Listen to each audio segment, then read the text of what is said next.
있습니다. 사사기 3장 1절부터 우리 11절까지 사사기 3장 1절부터 11절까지 우리 함께 교독하겠습니다. 사사기 3장 1절로 11절까지. 여호와께서 가나안의 모든 전쟁들을 알지 못한 이스라엘을 시험하려 하시며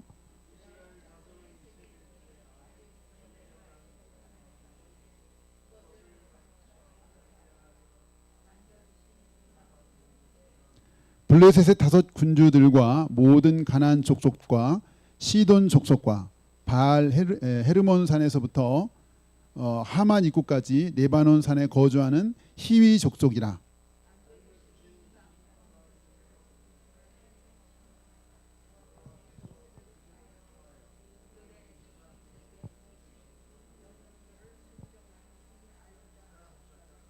그러므로 이스라엘 자손은 가나안 족속과 헷 족속과 아모리 족속과 브리스 족속과 히위 족속과 여부스 족속 가운데에 거주하면서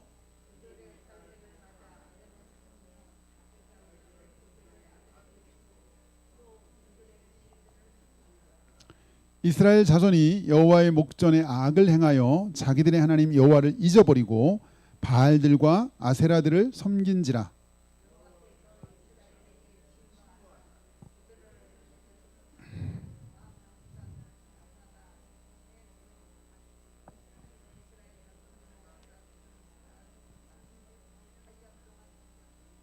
이스라엘 자손이 여호와께 부르짖음에 여호와께서 이스라엘 자손을 위하여 한 구원자를 세워 그들을 구원하게 하시니 그는 곧 갈렙의 아우 그나스의 아들 온니엘이라.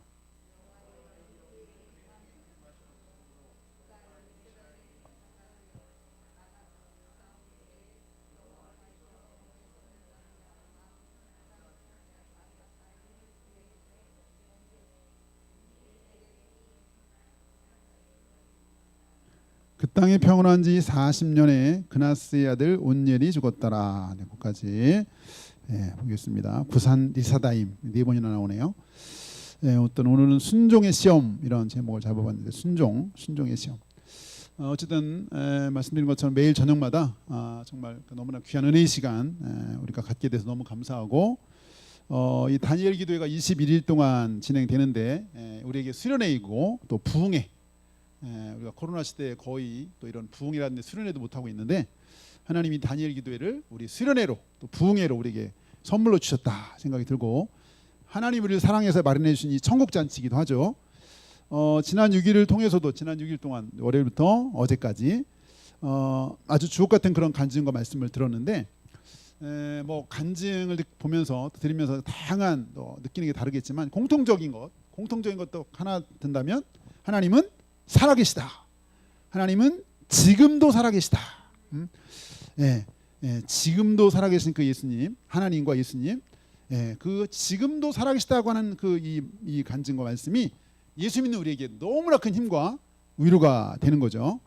어제도 얼마나 은혜스럽든지 어제 같은 경우도 북한에 탈출한 분의 간증이었는데 어릴 때부터 김일성, 김정일을 거의 하나님으로 아주 뼛속 깊이 세뇌를 받았던 그런 사람도 그런 분도 이렇게 하나님이 극적으로 만나주시고 그래서 하나님 살아계시다고 간증하게 하시고 더군다나 하나님의 정말 전사 이제 예수님의 군사로 담대하게 주님 나라를 위해서 그렇게 쓰임받는 모습들을 우리가 봤는데요.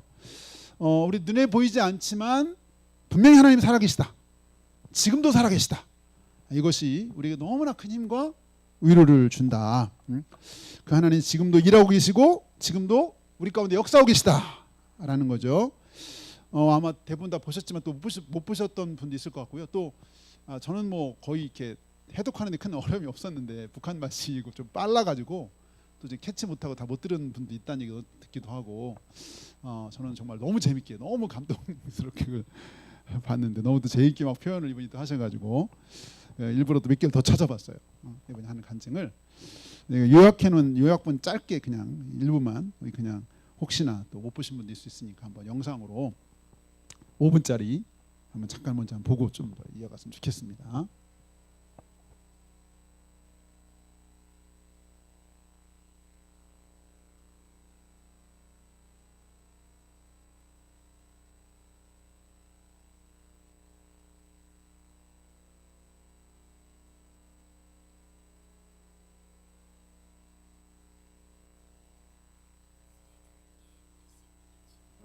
알아들으셨고 당과 수령에 너무나 충성스럽던 열성 분자셨다. 부모님의 교육 덕택에 다른 사람들은 나를 몰라줘도 수령과 당은 이것을 다 알고 있다는 투철한 혁명 정신을 가지고 살았다.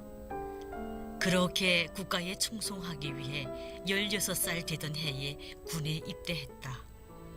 군 입대 후 7년째를 맞던 98년 2월 어느 날 청정병력 같은 소식이 들려왔다. 어머니와 아버지, 큰언니가 굶어 죽었다는 전화가 부대로 온 것이다. 목숨 걸고 충성했던 고지식한 부모님들을 굶겨 죽인 무책임한 당과 수령이 원망스러웠고 지금까지 내가 그토록 믿고 의지하며 살아온 대가가 이것인가 하는 배신감과 분통함에 차라리 죽으면 죽었지 다시는 이곳에서 복무를 할 수 없다는 사상적 반감이 불일 듯 일었다. 그렇게 탈북을 결심했고 아버지의 고향인 중국 동문으로 가기 위해 동생과 함께 강을 건넜다. 그러나 오랜 기간 탈진한 나는 강을 건너면서 동생을 잃어버리고 말았다. 중국에서 생활하던 어느 날 만난 남조선 괴뢰. 그는 교과서에서 봐왔던 뿔 달린 괴물이 아니었다. 유난히 까만 눈동자를 가진 여성 이상으로 곱게 생긴 남성이었다. 그분은 바로 북한 선교를 위해 목숨 걸고 나오신 선교사님이었다. 자매님, 제 말 알아들으시겠죠? 그저 우리말하고 똑같습니다. 처음 만난 그는 그 곱던 얼굴이 뻘겋게 달아오르고 침까지 튀겨가며 우리 수령님을 좌우로 비방중상하기 시작했다. 갑자기 화가 치밀어 올라 더는 들어줄 수가 없었다. 당장 그도 치우라오. 내가 총이 있다면 네 놈부터 쏴 죽이고 말겠어. 난 험한 말로 그를 쫓아내었다. 그런데 전날 미안하다며 인사까지 하고 간 그 선교사는 다음날 아침 해도 뜨기 전에 또 찾아왔다. 당장 나가라고 내쫓았지만 다음날 아침이면 언제 그래나는 식으로 환하게 웃으며 찾아들었다. 그때부터 무려 5달 내내 매일 찾아와서 울며 똑같은 말을 반복했다. 내가 보기에는 더 이상 말이 필요 없는 정신병자였다. 그러던 어느 날 나와 한 동네에 살고 있는 조선족들이 나를 탈북자라고 밀고해 감옥에 갇히게 되었다. 싸늘한 중국 감옥에서 몸과 마음이 모두 탈진하여 지쳐 쓰러졌을 때 내 귓가에 조용한 찬송가가 맴돌았다. 5달 동안이나 나를 따라다니며 안타깝게 눈물로 복음을 전하시던 선교사님의 떨리는 목소리도 들렸다. 자매님을 살리시려고 우리 예수님이 옆구리에 창을 찔리시고 피를 토하시며 죽으셨습니다. 평소 그렇게 무시했던 그 말이 비수가 되어 가슴을 찔렀다.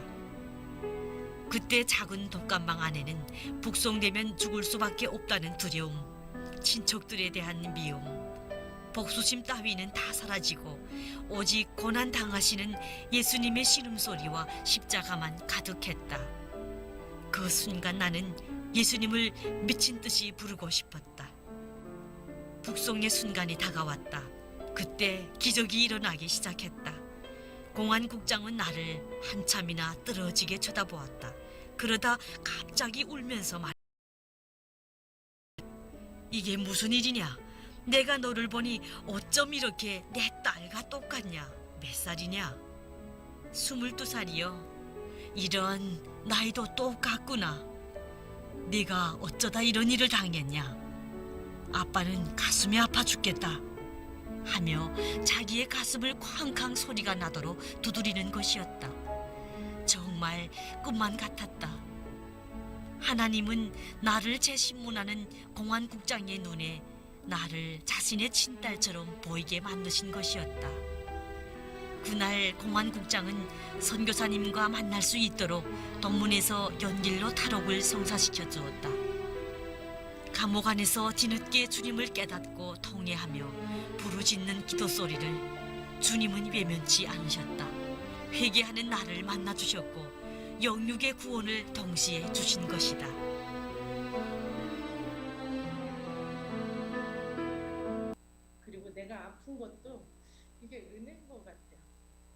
네, 들으신 분은 잘 기억나시죠?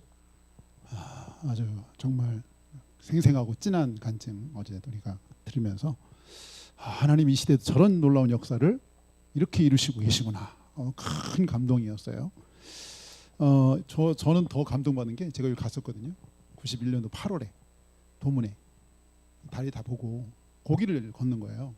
그다가 막 떠내려 갔다 그랬었는데 저보다 한 7년 뒤에 이 사건이 벌어졌더라고요. 제가 간 뒤보다 제가 30년 전에 여기 갔었었는데 어쨌든 예. 그 정말 하나님이 지금도 이렇게 살아계셔서 진짜 사도행전 12장의 역사를 물론 이제 98년도지만 지금도 이렇게 이루실 수 있구나. 어떻게 저렇게 감옥에 갇혀 있는데 아니 공안국장 어떻게 눈을 헷가닥 해가지고 내 딸을 갖다고 그러면서 그렇게 풀어주는 건 이건 보통 일이 아니야. 자기도 진짜 모가지 날아갈 수 있는 일이잖아요. 사람 재수 아무나 풀어줄 수가 없잖아요. 아무리 공안국장이어도. 그러니까 너나 나 다 죽으니까 멀리 도망가라고. 나중에 풀어주면서. 야 이거 사도행전 12장에 나오는 사건하고 너무 유사하잖아요. 야 지금도 하나님이 또 이렇게 기적으로 역사하시고 일하시는 더 또 놀라운 반전은 우리 간증 드리면서 안타깝게 여겼던 그 동생 죽음 때문에 안타깝게 여겼는데 나중에 이 선교사가 나중에 그 선교사님 집에 갔더니 거기에 죽었다고 생각했던 동생이 있었던 거예요. 얘기를 들어보니까 도망간 건너다가 자기는 이제 동생이 죽었다고 생각했는데 의식을 잃고 떠내려오다가 도망간 어떤 그게 떼목에 걸린 거예요. 근데 걸리면 자칫 또 북한으로 갈 수 있었는데 어떻게 중국 쪽으로 이렇게 걸려가지고 거기 있는 사람한테 이렇게 의식 없는 사람 그 사람이 발견해서 결국 또 그렇게 발견했는데 그분이 또 선교사님 쪽으로 연결이 된 거죠. 가보니까 먼저 거기 연결돼 가지고 예수님 영접했고 먼저 예수님 만나고 은혜를 체험해서 이 동생이 날마다 새벽마다 금식기도 아침마다 금식기도 했다는 거예요. 우리 누나 머리끝부터 발끝까지 하나도 다치지 않고 다시 만날 수 있게 해달라. 그렇게 기도했다는 거 아니에요. 야 놀라운 반전이었어요. 놀라운 반전. 그렇게 죽은 줄 알았던 동생이 정말 하나님의 놀라운 은혜로 살아있는 것도 기적인데 거기다 예수 믿고 하나님을 체험하고 만났다는 거죠. 야, 그냥 살아있는 것만 놀라운 일인데 거기까지 이렇게 예수님을 영접하고 기도하는 사람이 된 거예요. 동생도 보니까 이런 그 하나님의 이런 그 놀라운 역사를 지금도 하고 계시다는 것이 너무나 큰 힘과 위로가 됐고요.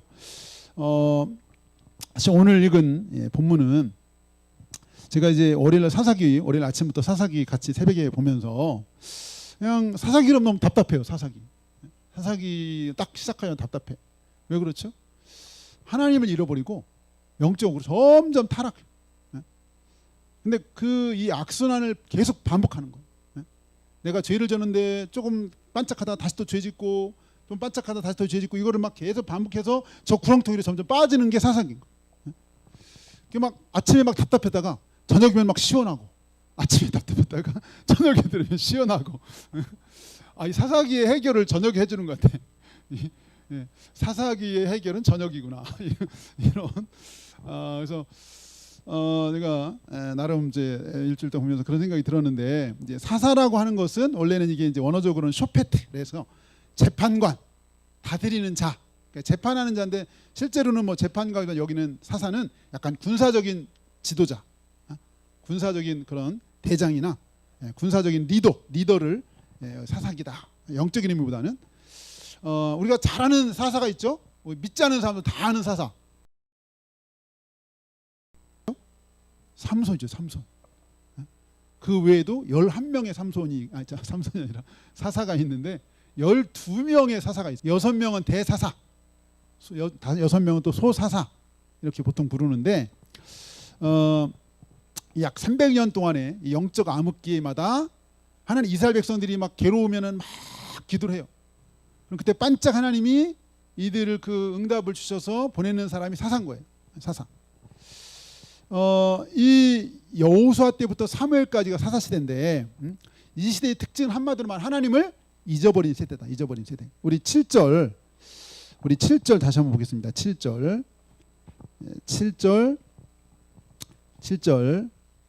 시작.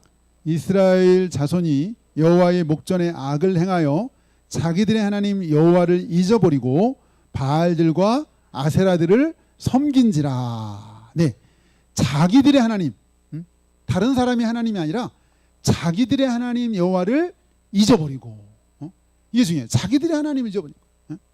여러분, 강아지도 자기 주인을 알잖아요. 소도 자기 주인을 아는데 어찌 사람은 자기 주인을 알지 못하고 잊어버리고 이렇게 바알과 다른 신에게 빠져가지고 이럴 수가 있느냐. 여기 자기들의 하나님 어떤 하나님이에요? 잊으면 도저히 안 되는 하나님이에요. 잊을 수 없는 하나님. 왜? 아니 그 이집트에서 자기들 노예로 살던 자기들의 운명을 완전히 바꿔서 해방시키시고 10가지 재앙을 통해서 구원시켜 주셨고 홍해를 가르고 40년 동안 광야에서 매일매일 기적으로 역사했던 하나님. 그 하나님, 잊으면 안 될 하나님 잊어버리는 거예요. 마침내 요당을 막 그냥 맨 땅으로 건너게 하시고 가나안 땅에 들어와서도 막 해를 멈추게 하시면서 그러면서 그 가나안 땅을 점령하게 하셨던 하나님. 그런 엄청난 은혜를 베푸셨던 하나님. 잊으면 도저히 안 되는 그렇게 많은 은혜를 입었는데 시간이 지나니까 그 하나님 다 까먹는 거예요. 근데 사실 우리가 뭐 오래전부터 그랬죠. 이 사사기를 우리가 볼 때 사실 또 마음이 우리가 답답한 이유 중에 하나는 뭐냐?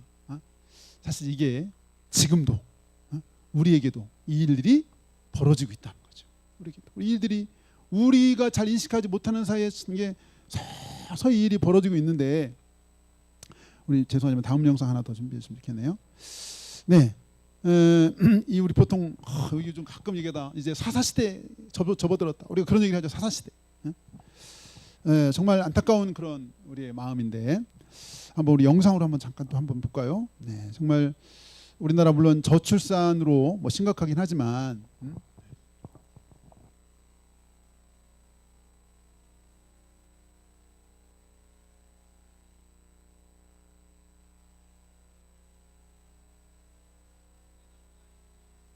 들고 있습니다. 저출산 속도보다 교회 학교 학생이 줄어드는 속도가 더 빠른데요. CTS 다음 세대 연중기획 한국교회가 살립시다. 오늘은 교회 학교 다음 세대의 현황과 대책을 살펴보겠습니다. 김인혜 기자입니다. 심각한 저출산은 우리나라 초등학교 교실 풍경을 바꿔놨습니다. 학년별로 학급 하나를 겨우 꾸린 초미니 학교가 늘고 있고 신입생을 한 명도 받지 못하거나 폐교하는 학교도 급증하고 있습니다. 그런데 학교보다 더 빨리 폐교 위기를 맞은 곳이 있습니다. 바로 교회의 주일학교입니다. 대한예수교장로회 통합총회의 경우 2009년 25만여 명이던 영아부에서 초등부까지의 교회 학교 학생 수가 2018년 17만 7천여 명으로 약 29% 줄었습니다.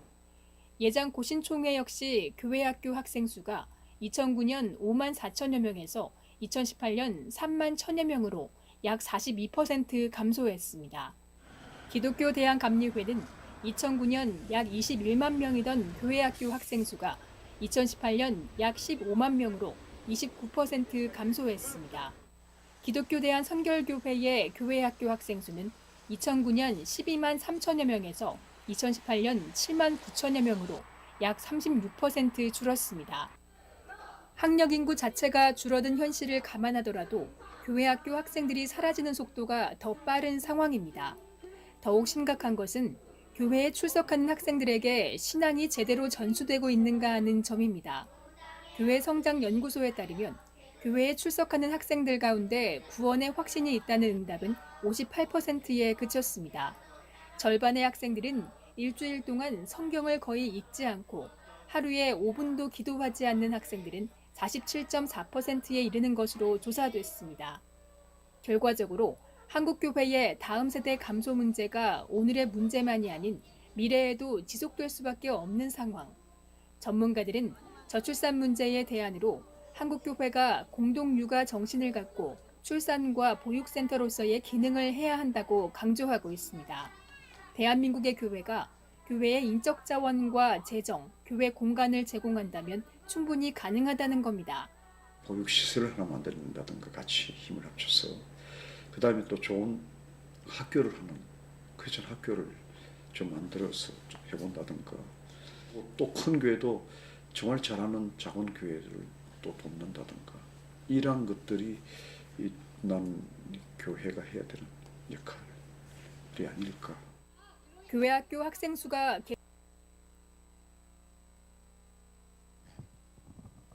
예, 인구 저출산도 심각하지만 교회 학교는 더 빠른 속도로 감소하고 있다. 이런 얘기를 하여튼 10여 년 전부터 했던 얘기긴 한데, 하여튼 뭐 그래서 여러 간 다각도로 나름 교계에서도 노력하고 있는 상황이다. 그렇게 알고 있고 우리도 기도하고 있지만, 어쨌든 이 사사기의 이 이야기가 3,000년 전의 이 얘기만이 아니라 현재 우리에게도 해당될 수 있는 그런 이야기이기 때문에 우리가 사실은 더 이걸 심각하게 우리가 받아들이고 있는데요. 우리 오늘 5, 6, 7절을 다시 한번 보겠습니다. 5, 6, 7절. 5, 6, 7절을 한번 보겠습니다. 5, 6, 7절 본문 시작. 그러므로 이스라엘 자손은 가나안 족속과 헷 족속과 아모리 족속과 브리스 족속과 히위 족속과 여부스 족속 가운데에 거주하면서 그들의 딸들을 맞아 아내로 삼으며 자기 딸들을 그들의 아들들에게 주고 또 그들의 신들을 섬겼더라. 이스라엘 자손이 여호와의 목전에 악을 행하여 자기들의 하나님 여호와를 잊어버리고 바알들과 아세라들을 섬긴지라. 네, 이 지금 사사시대의 이런 연유는 여러 가지가 있었어요. 물론 여러 가지가 있었어요. 하나님을 알지 못하는 것이 가장 큰 이유였는데, 그 중에 하나님을 가장 알지 못한 것과 함께 더불어서 맞물려서 이들이 이렇게 사사시대 하나님을 잊어버렸던 그런 이유 중에 하나는 현실적인 문제, 현실적인. 좀 더 심각하게 말하면 경제적인 문제. 언제나 우리에게 현실은 우리에게 심각하죠. 또 경제적인 건 되게 민감하고, 내가 지금 당장 내가 정말 경제 활동을 해야 되기 때문에 하나님께 갈 수 없다 이렇게 말하면 어떻게 더 뭐 말하기 어려울 수가 있는 경우가 많아요. 근데 사실 어떻게 보면 이거 그냥 보면 이거 그냥 거기 있는 원주민들과 잘 살면 좋지 이렇게 생각할지 모르지만, 사실 여기 있는 원래 원주민은 너무나 도덕적으로 그렇고 종교적으로 특별히 막 음란하고 타락하고, 하나님이 그래서 아예 여기를 다 정리해라. 이거를 원래 명령으로 주셨어요. 명령을 주셨는데 이 명령에 일단 불순종했죠. 불순종한 것도 있고, 불순종한 이유 중에 또 하나는 여기 있는 사람들 그냥 놔둬서 그냥 이 노역 일을 하게 해가지고 경제적인 이득이 되는 거예요. 이 사람들이 자기들이 못하는 일들도 막 해주고, 뭐 나무 캐는 거 못해가지고, 더군다나 여기 있는 이 그 유대인들은 자기들은 주로 목축이라든지 또는 뭐 40년 동안 광야에서 그동안 이제 뭐 그 건축은 해봤지만 농사 짓는 거하고는 익숙지가 않아요. 근데 가나안 땅에 딱 갔는데 여기다 주로 농사는 있는데 보니까 되게 막 잘 짓는 것 같아. 뭐 오랫동안 졌으니까. 근데 그 잘 짓는 게 단순히 그냥 잘 짓는 게 아니라 거기 보니까 이들에게 이 믿는 신이 있는데 그 신은 이들의 그 모든 기상, 뭐 날씨 이런 걸 주관하셔서 풍성한 수확을 약속하는 신이라는 거예요. 이 바알 신이라는 이런 신이. 그러니까 이게 현실적으로 도움이 되는 거예요. 그러니까 이걸 정리 못하는 거예요. 이걸 과감하게 결단을 못하는 거예요. 근데 일단 당장 내게 필요하니까.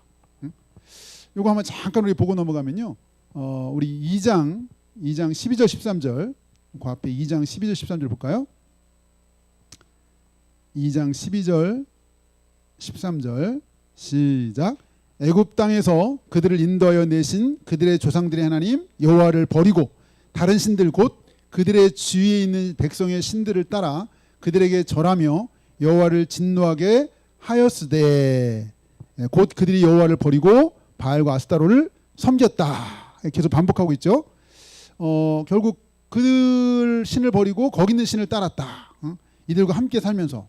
근데 이제 이걸 좀 더 앞에 보면 우리 1장으로 가면요. 1장에 가면 우리 1장 28절 1장 28절 보겠습니다. 시작. 이스라엘이 강성한 후에야 가나안 족속에게 노역을 시켰고 다 쫓아내지 아니하였더라. 노역을 시킬 수 있으니까 안 쫓아내는 거예요. 저도 있으면 도움이 되는데, 근데 하나님은 다 쫓아내라 했거든.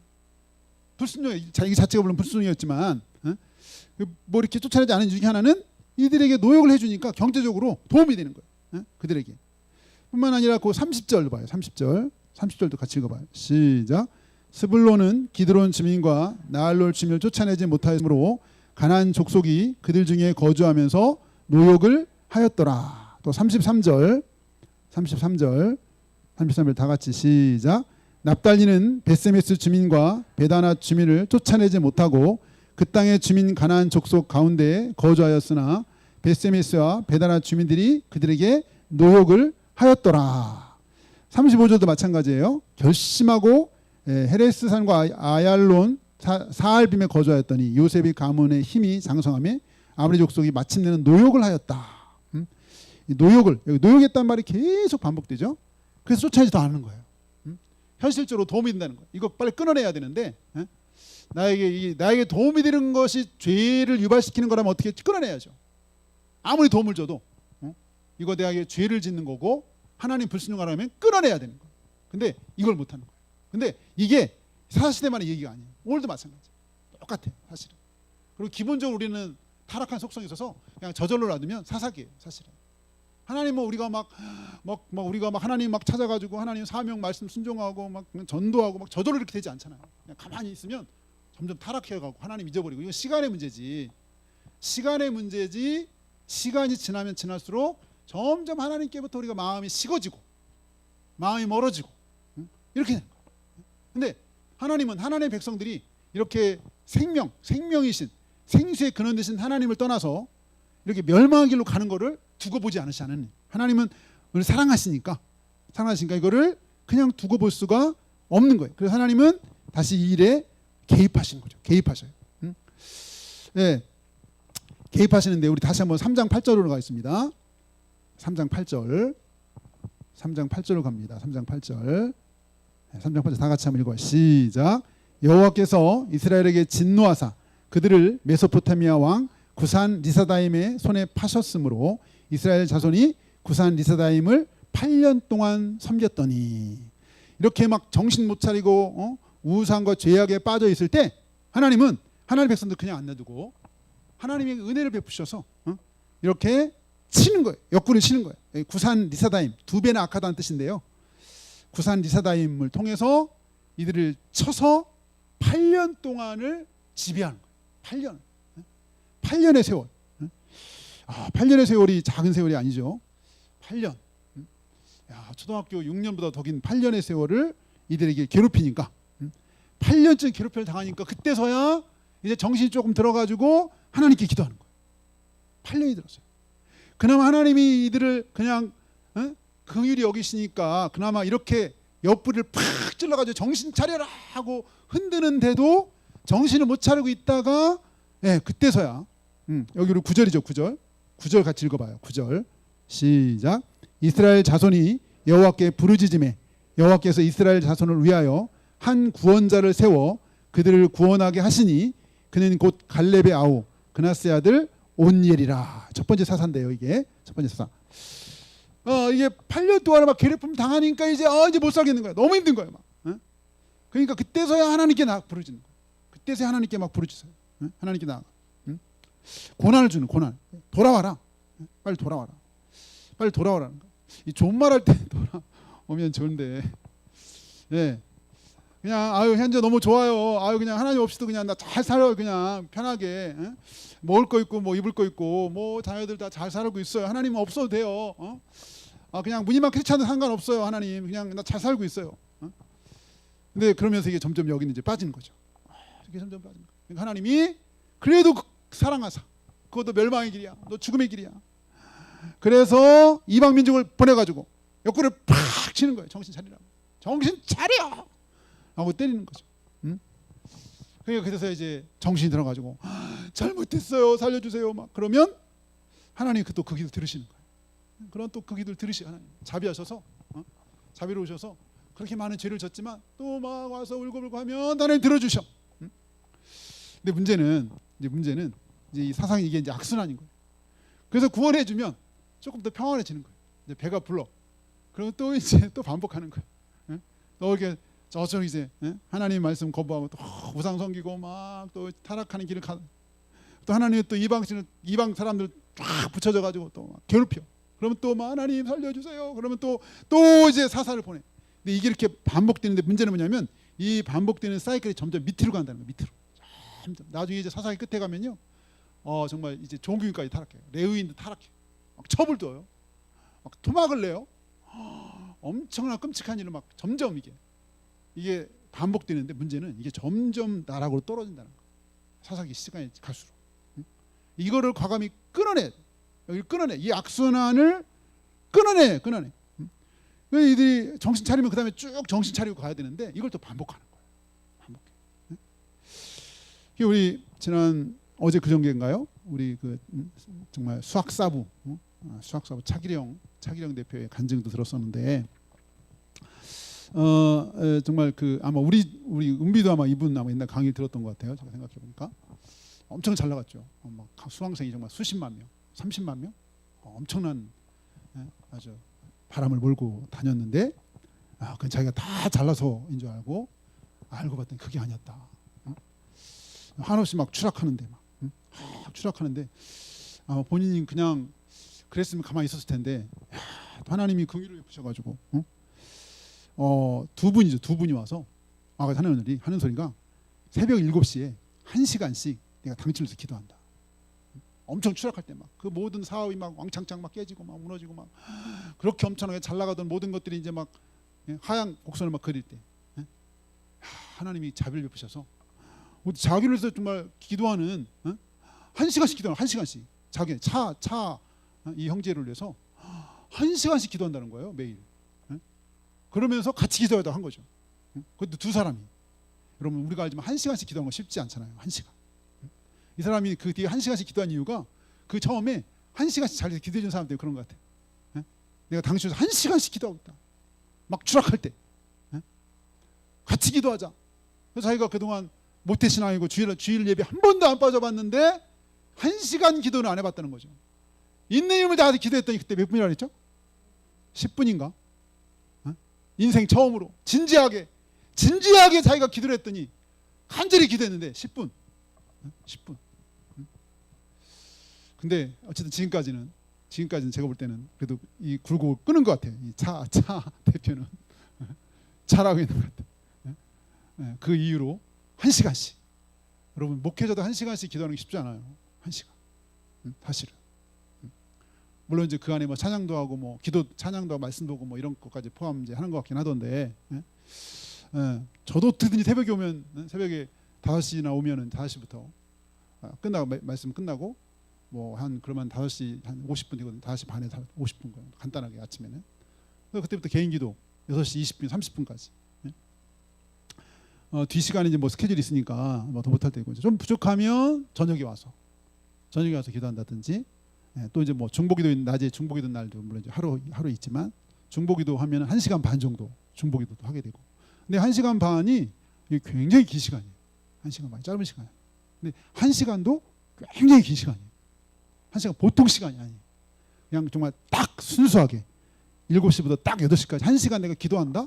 엄청난 일이에요. 근데 이 차 대표 1시간씩 지금 기도해요. 매일. 엄청나게 바쁜 사람인데 지금도 무지무지 바쁘지만 바쁠수록 기도해요. 바쁠수록. 근데 자기가 막 기도를 하고 나니까 기도를 이렇게 시작하고 나니까 놀라운 일이 벌어졌는데 갑자기 어떤 사람이 와서 당신 뭐 필요한 거 없냐고 그러면서 막 도와주는데 처음에 사기꾼인 줄 알았대요. 왜냐하면 너무나 헌신적으로 도와줘가지고 자기를. 그 사기꾼인 줄 알았는데 이 사람이 도움만 싹 주고는 딱 사라지는 거예요. 아무런 대가도 안 받고. 그런 사람이 15명. 기도를 하기 시작하니까 1시간씩 기도하며 무릎 꿇기 시작하니까 하나님이 신기하게 정말 이 돕는 사람들을 막 붙여주셔가지고 그 사람들이 15명. 아무런 조건도 따지지 않고 뭘 도와주면 좋겠냐. 헌신적으로 자기를 도와주고는 사라진 거예요. 15명. 그러면서 지금도 이렇게 1시간. 그래서 그날 소개했던 그 기도 제목 일부를 그날도 참 말씀 전하면서 뭐 거의 정말 목회자다. 수학 선생님이야 저거 목회자다. 이런 생각이 막 들고 도전이 들었어요. 거기 우리 주보 가지신 분들은 한번 거기 보시면 우리 한번 같이 읽어봤으면 좋겠어요. 우리 주보 우리 그냥 한번 같이 쭉 읽어볼까요? 이거 한번 우리 주보 처음부터 시작. 주님 오늘도 새로운 날을 주셔서 감사합니다. 하루하루를 주님이 주시는 기쁨의 선물로 여기겠습니다. 저희 가정에 이렇게 귀한 자녀를 주셔서 감사합니다. 제가 주님 안에서 자녀를 잘 양육할 수 있도록 도와주세요. 제 자녀가 자신의 마음대로 사는 것이 아니라 주님의 뜻대로 살게 해주세요. 주님께 늘 순종하게 해주세요. 꼭 주님의 길로 이끌어 주세요. 주님, 제 자녀의 인생을 통해서 꼭 영광 받아 주세요. 오늘도 제 자녀에게 힘을 주세요. 주님과 함께 승리하게 해주세요. 주님의 뜻을 깨닫게 해주세요. 주님, 제 자녀를 꼭 만나주세요. 성령 충만하게 해주세요. 주님, 제 자녀가 주님과 동행하는 인생을 살게 해주세요. 주님의 일꾼 되게 해주세요. 매일 성경 말씀 보고 기도하는 자녀가 되게 해주세요. 할 수 있게 해주세요. 죄를 지으면 곧바로 회개할 수 있게 해주세요. 예배 잘 드려서 예배에서 승리하게 해주세요. 거룩하고 구별된 자녀가 되게 해주세요. 제 자녀가 늘 기뻐하고 웃게 해주세요. 늘 감사로 찬양하게 해주세요. 마음에 평안하게 해주세요. 주님과 함께하는 참된 평안이 깨지지 않게 해주세요. 제 자녀가 주님 주시는 꿈을 꾸게 해주세요. 주님과 같은 꿈을 꾸게 해주세요. 세상에 헛된 꿈을 꾸지 않게 해주세요. 헛된 것에 마음을 빼앗기지 않게 해주세요. 자신의 꿈만 이루는 것이 아니라 다른 사람의 꿈도 이루어질 수 있도록 돕는 인생이 되게 해주세요. 제 자녀에게 주님의 뜻과 계획을 알려주세요. 주님이 주신 달란트를 깨닫게 해주세요. 그리고 자신의 달란트에 집중하게 해주세요. 주님 주신 달란트를 잘 발휘하게 해주세요. 주님 주신 비전을 하나하나 다 파악할 수 있도록 지혜를 주세요. 제 자녀에게 성령님의 열정을 주세요. 주님 안에서 진정한 만족과 행복을 누리게 해주세요. 예수님 한 분이면 충분하다는 것을 느끼기 전에 깨닫게 해주세요. 주님이 주신 이 아름다운 세상을 주님과 함께 감사함으로 누리게 해주세요. 제 자녀가 자신의 정체성을 엉뚱한 곳에서 찾는 것이 아니라 예수 그리스도 안에서 찾게 해주세요. 제 자녀가 예수님의 품성을 담게 해주세요. 예수님처럼 겸손하게 해주세요. 세상적인 가치관에 물들지 않게 하시고 세상에 그 무엇보다도 주님을 사랑하게 해주세요. 아멘. 길어요. 그 뒤로 쫙 있는데 지면상 요까지만 적었는데 정말 중요한 게 다 들어갔어요. 하나님 만나게 해달라는 거. 하나님 만나는 게 가장 중요하죠. 하나님 만나게 해달라는 거. 정말 하나님 앞에 정말 살아있는 그 신앙생활 할 수 있게. 그리고 하나님이 이 아이에게 주신 꿈, 이 아이에게 그때도 간증했지만 이 아이에게 주신 달란트를 제대로 잘 분별해서 거기에 집중할 수 있도록. 또 이 하나님이 이 아이에게 계획하신 그 플랜, 그 계획, 하나님은 다 뜻이 있게 만들었는데 그 뜻을 내 아이가 좀 깨닫고 그 뜻대로 살아가는 인생, 이거 가장 중요한 기도죠. 그날 들으면서 저거 정말 지혜롭고 중요한 거다. 정말 핵심 포인트 이런 거를 몇 개 딱 이렇게 찍어오셨는데 이거는 진짜 기도하고 늘 기도하니까 하나님이 또 이런 거를 깨닫게 해주시고 알게 해주셨다라는 생각이 좀 들었어요. 그래서 제가 저희 홈페이지도 올려놨지만 뭐 공부하기 전에 하는 기도문 뭐 이런 것도 있고 어쨌든 정말 우리가 이 사사기의 시대로 들어가지 않으려면 정말 우리가 제일 우선순위로 돼야 되는 것이 하나님과 관계고 우리 자녀들도 마찬가지 하나님과 관계를 제우선순위로 저희 교회도 몇 번이 그런 일이 있었지만 이제 부모님들이 교회를 안 다니면 우리 아이들이 이렇게 교회에 오다가 중학교만 돼도 거의 이제 교회를 못 나와요. 왜냐하면 학원 다녀야 되니까. 주일날 딱 학원. 아까 얘기했잖아요. 옛날 사사기는 경제적인 문제라고 그랬잖아요. 이게 지금 마찬가지죠. 공부, 현실적인 문제죠. 이게 다 성공, 앞으로의 장래, 잘 살게 되는 거, 다 이런 거 연결되는 거예요. 그러니까 점점 신앙보다는 현실적인 거, 눈에 보이는 거, 성공, 뭐 이런 것이 더 우선순위가 되고 하나님은 뒷전이게 되니까 이게 이제 누적되고 쌓이다 보면 그냥 사사기인 거예요. 사사기. 이게 옛날 이야기가 아니라 오늘도 그대로 재현될 수 있다.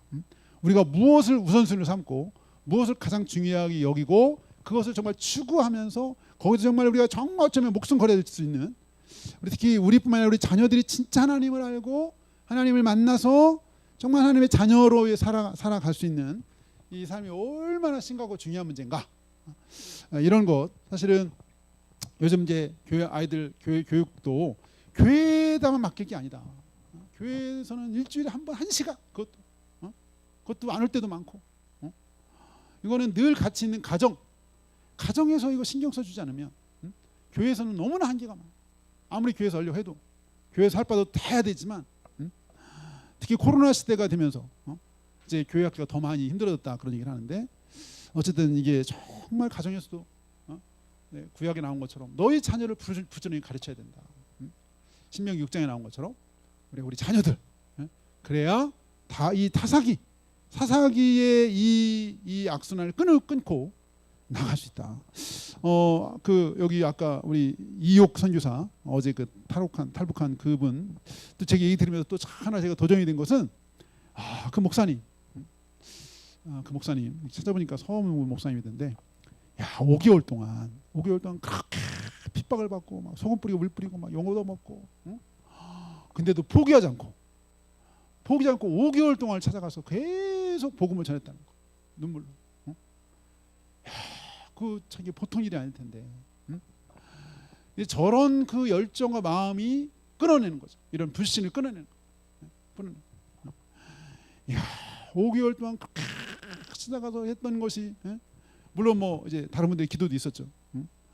막 잡혔을 때 그분 그 감옥에 있을 때, 그 관계된 선교에서도 계속 기도했다고 하더라고요. 그 있는 동안에, 동생도 기도하고 주변에서도 막 기도하고, 거기에다가 그동안 들었던 그 말씀이 막 그때 그 기도와 함께 살아 역사하면서 그 말씀이 비트처럼 자기에 꽂혀지고, 그러면서 거기서 주님을 그 감옥에서 뜨겁게 만나가지고, 그 감옥에서도 하나님을 만나고, 야, 그렇게 체험해가지고. 그러니까 이 사사기를 우리가 끊을 수 있는 거, 정말 기도해야 되고 포기하지 않고 말씀을 우리가 전해야 되는 말씀. 그 목사님, 야, 5개월이나 정말 막 듣든 안 듣든 막 그렇게 욕을 얻어보면서, 그렇게까지 열정을 가지고, 그런 안타까움을 가지고, 그럴 때 우리가 이 사사 시대를 역행하는, 사사 시대의 불행을 끊을 수 있는, 하나님이 우리에게 주신 많은 것들은 다 우리를 테스트하고 시험하려고 여기 보면 나오는데, 그럴 때 순종함을 통해서 우리가 정말 주님께 순종해서 하나님의 역사를 이룰 수 있기를 원하는데요. 우리 같이 기도하겠습니다. 기도할 때, 이 사사 시대 이들에게 주셨던 하나님의 은혜를 시간이 지나면서 점점 잃어버리고, 또 하나님을 알지 못하면서 우상에 빠지고, 하나님을 멀리하고 하나님을 잊어버리고, 우상에 빠져서 이렇게 멸망의 길로 가는 그런 시대인데, 하나님 정말 우리를 통해서 또 우리와 우리 주변이 오히려 이렇게 하나님께서 멀어지거나 하나님 잊어버리는 것이 아니라 오히려 더 하나님께 가까이 나아가고 하나님을 다시 만나고 하나님을 체험하는 그 일에 우리를 사용해 주시고, 또 우리 자녀들이 정말 하나님을 만나고 하나님을 알고 평생 하나님과 함께 동행할 수 있는 믿음의 사람들로 하나님 세워줄 수 있도록 인도하여 주시고, 우리가 이 시대에, 사사시대 같은 이 시대에 한 사람이라도 한 영혼을 붙잡아 믿음을 세우는 그 일에 쓰임받을 수 있도록 우리 사용해 달라고 같이 기도하겠습니다.